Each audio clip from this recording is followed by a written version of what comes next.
Psixologlar bir necha och kaptarlarni alohida qutilarga qamab qo'ydi.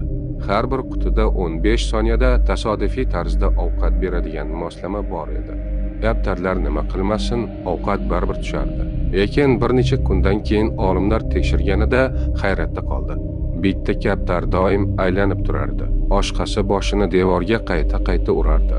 Uchinchisi boshini qayta yuqoriga va pastga silkitaverdi. Bo'lgan voqea juda oddiy edi. Aynan ovqat tushgan paytda har bir kaptar o'sha aniq harakatni qilayotgan edi. Shu bois miyasi aynan shu harakat ovqat keltiryapti deb o'yladi. Ko'proq ovqat olish uchun ular o'sha befoyda ishlarni qayta takrorlayverishdi. Psixologiyada bu kaptar xurofoti deyiladi. Odam tasodifni sabab deb o'ylagan holat. Hayotda ham ko'p odamlar har bir muvaffaqiyatni faqat o'zidan ko'radi. Lekin ko'pincha bu shunchaki to'g'ri baxt va to'g'ri imkoniyat edi. Esda tut, bir narsa bir marta ishlagan bo'lsa, buni aynan sen sabab qilganingni anglatmaydi. Ba'zan nazorat senda bo'lmagan, sen faqat u sodir bo'lgan paytda o'sha yerda bo'lgansan.